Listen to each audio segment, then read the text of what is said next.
মানিকগঞ্জের মেয়ে হলেও গাজীপুরের বউ আমি, সেই সূত্রে গাজীপুরের বিভিন্ন ধরনের রান্নাবান্নার সাথে কিন্তু আমার জানাশোনা আছে। আমার শ্বশুরবাড়িতে এরকম অনেক খাবার দাবার আমি রান্না করতে দেখেছি, যেগুলো গাজীপুরের অনেকটা ঐতিহ্যবাহী খাবার। তার মধ্যে অন্যতম হলো চ্যাপা শুটকি দিয়ে বিভিন্ন ধরনের রান্নাবান্না করা। গাজীপুরের মা বোনেরা এই চ্যাপা শুটকি দিয়ে বিভিন্ন ধরনের রেসিপি তৈরি করে থাকেন। তার মধ্যে চ্যাপার বড়া, চ্যাপার পুলি, চ্যাপার সাউন, চ্যাপার ভর্তা, এরকম আরও অনেক রেসিপি আছে যেগুলো চ্যাপা দিয়ে রান্না করে থাকেন। আজকে আমি চ্যাপা শুটকি দিয়ে রান্না করছি চ্যাপা শুটকির নাড়া। চ্যাপা শুটকির নাড়া বা চ্যাপা শুটকির ভর্তা যেটাই বলি না কেন, এইটা খেতে কিন্তু অসম্ভব মজার। তো আজকে আমি সেই চ্যাপার নাড়াটা রান্না করব।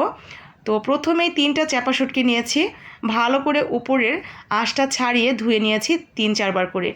ভালো করে ধুয়ে তারপরে আমি ভাজিনি, কিন্তু একদম কাঁচা অবস্থায় তেলের উপরে দিয়ে দিয়েছিলাম। চুলাটা একেবারে লো আছে।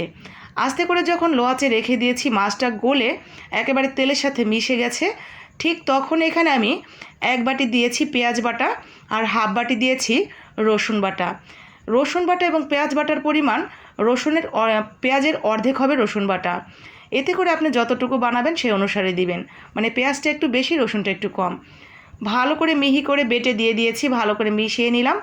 এখন দিয়ে দিচ্ছি হলুদের গুঁড়া, ধনিয়ার গুঁড়া আর সামান্য মরিচের গুঁড়া।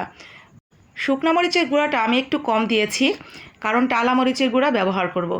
যারা টালা মরিচের গুঁড়া খেতে চান না বা কাঁচা মরিচও দিতে চান, তারা সেই ব্যালেন্স করে স্বাদের অনুযায়ী দিয়ে নেবেন।